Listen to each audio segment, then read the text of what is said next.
Hey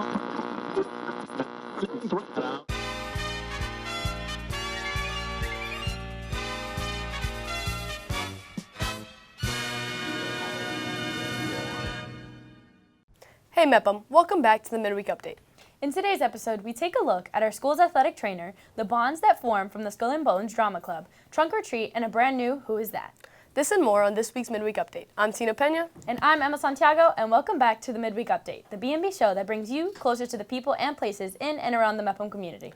Emma, I am so excited for Halloween this week. I know, I'm sure everybody's costumes are going to be amazing. At least I know mine is. You know what? I'm not even going to ask. I like being surprised by everyone's costumes day of. Oh yeah, Halloween's always full of tricks. I wonder if any Mepham teachers have any up their sleeves.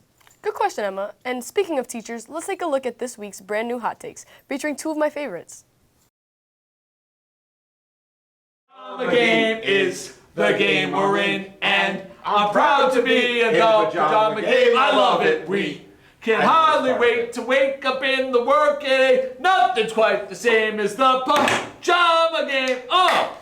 Pajama Game, best musical of all time. Best musical of all time. I'm not a big musical guy, but I did see Wicked, and I thought it was wicked good. You saw what I did there? You just like Wicked because it allows you to use that word in public. Absolutely. Anytime I can drop a little Boston logo in there, I think it's wicked awesome. So I thought Wicked was good. I saw Had you grown up on Long Island back in like the 80s, you would have been that annoying kid that said mint to everything. Oh, that's mint. Did you say mint? No, I didn't grow up here. Oh yeah, you were from the city. Now, would you call somebody and be like, look at that guy over there? That's totally like Long Island, New York, because in Boston we said, look at that kid.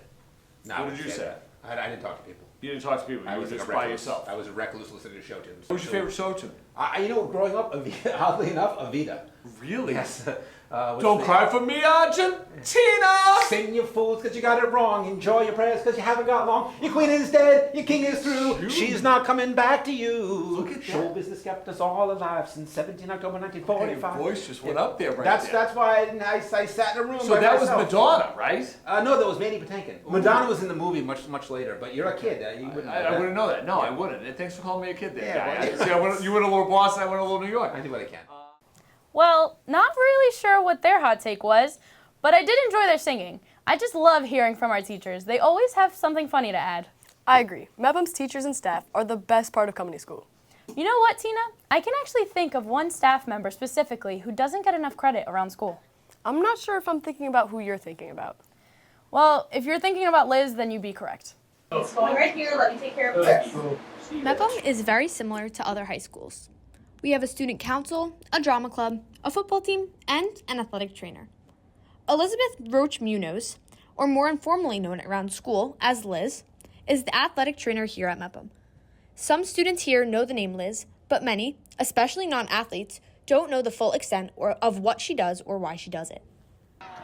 It's rewarding to be able to have that, because when I had gotten hurt and dislocated my shoulder, there wasn't really anyone there to make sure that I was okay. We just kind of had to rush off to the hospital. Her goal is to be the person that she never had growing up as a high school athlete with an injury. I had like a shoulder injury and like an elbow. Like during the game, I got like my hand got like caught and like it extended my elbow, and she was able to like make sure that I got better and I was able to come back for the next game.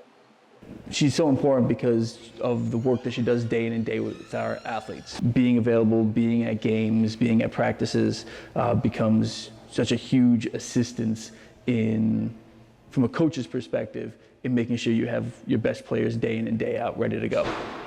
She works her hardest to be helpful in a trainer aspect, but she also likes to see the athletes in another light. Having a good rapport with the athletes just starts with saying, and not just the athletes, all students, is just knowing who they are. And I like to see what they do outside of school. Getting to know them more than just being that they're this athlete. And I like to treat the total athlete as a person. One of the main things is I like to know that they are a human before they're an athlete. This makes her an integral part of Mepham, not only as an athletic trainer, but as an important individual in our community. So I think the fact that Liz is involved and that she gets to know the students on an individual basis and has a tremendous amount of pride in, both Mepham and being a Pirate, that kind of helps complete that culture that we're trying to build where everyone's pulling in the same direction. Whoa, that's so cool. I never knew how much work went into being an athletic trainer. Yeah, I absolutely love all the strong bonds Liz has created with all the athletes around school. Funny that you just said that, Tina. Our next story is actually about the bonds formed from Skull and Bones. Isn't it? And quite inexplicable. Goodbye! Can't Broadway on manners here. When people think of drama club, they often envision it is as simple as staging plays and musicals for students who enjoy acting. However, there's much more behind the scenes than just reciting lines and performing. It's about the strong bonds that are formed, the communication skills that are developed, and the problem solving that takes place throughout the production process. So before the performance, I feel like we have that special kind of bond that we make at auditions that I think team members don't, because we're all kind of in this one place together, really nervous. These bonds eventually lead to traditions that every student takes part in, fostering a strong sense of belonging and creating a relaxed, supportive atmosphere. We have a series of traditions we do before, like we do like some like rhymes and like rhythms and stuff like that, so that we're all like unified and like bonded before the show. In Drama Club, mentorship also plays a key role as more experienced students share their theater knowledge and skills with newer members. The guidance helps newcomers grow and learn, fostering a supportive and collaborative environment for all.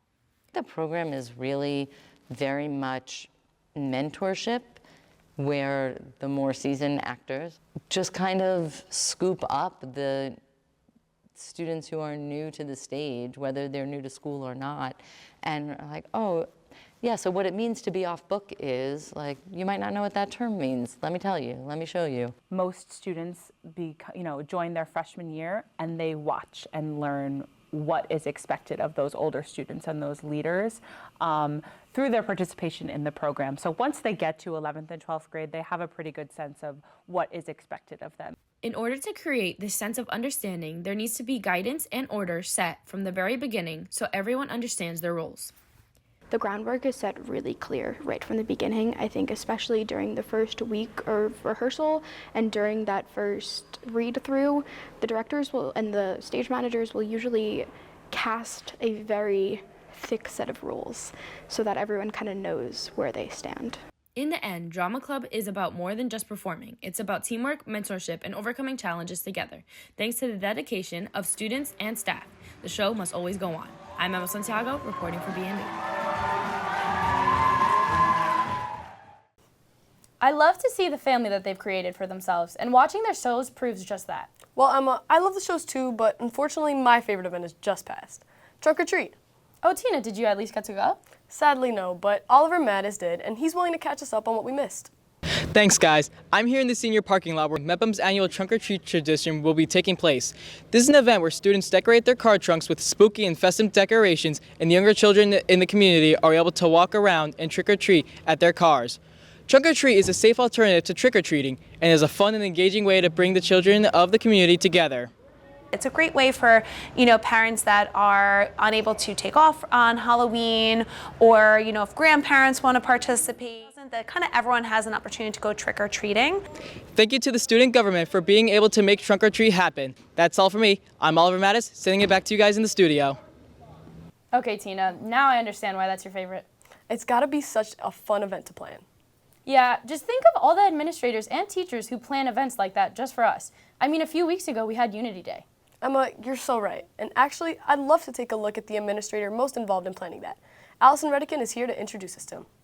Thanks, guys. As we're nearing the end of our first quarter, students are becoming more familiar with teachers, and staff members are recognizing everyday faces around the building. However, there are people in the school that are still unknown to most. One person in particular that students may have not gotten to know yet this year is Mr. Joya. Thanks, guys. I'm Bridget Flanagan, and on this week's episode of Who Is That, we're featuring Mr. Joya, Mepham's new special education chairperson. While Mr. Joya may be a new face around Mepham for many people, he's not new to the BMCHSD at all. Whether he's new to you or not, let's take a look at who he is and what he does. So I supervise the special education department. So I work with teachers, help kind of coach and guide, and I also work with students, and I help run CSE meetings, chair CSE meetings, which is the Committee on Special Education. Aside from the administrative work that Mr. Joya does, he also prioritizes making connections. Joya is extremely knowledgeable about students' needs and how to help students in different capacities with all the strategies that he's aware of, as well as he's really funny. So his jokes are also, a little comic relief sometimes during the day. is also helpful. Having those connections, having those relationships with both students, staff, and the families, I think it really kind of helps support the position here. Mr. Joya said that his room is always open, so make sure to stop by room 125 and say hello and introduce yourself. I'm going to go do that now. Back to you guys in the studio.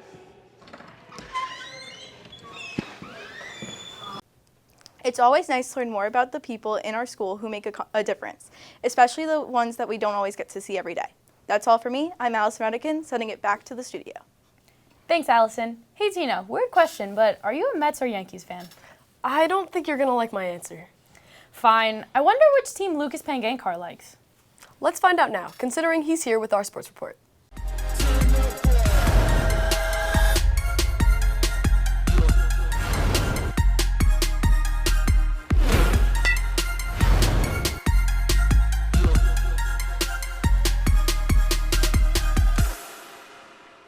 Thank you, Tina and Emma. As the fall season is coming to an end, playoffs are starting up. The girls' soccer team lost 2-0 to Southside over the weekend in the quarterfinals. Although the season ended short, they had a great overall season. As we go inside, the boys' volleyball team lost in our game on Monday against Freeport. The girls are also going to host a quarterfinal playoff game on the 4th. As the football team takes on Long Beach on Saturday at home, going to the professional world, the Dodgers are dominating in the World Series. Their pitching had back-to-back quality outings, and their offense has been explosive as ever. Well, that is all from the sports. Back to Tina and Emma in the studio. Thanks, Lucas. Emma, since it's the end of the episode, can I finally know what your costume is? Okay, fine. Oh, I am so excited to dress up for Halloween now. Make sure to tune in next week for even more new stories from and around the BMCHSD to bring you inside the parts of the community we don't always get to see. Until then, I'm Tina Pena. And I'm Emma Santiago, and have a very happy Halloween.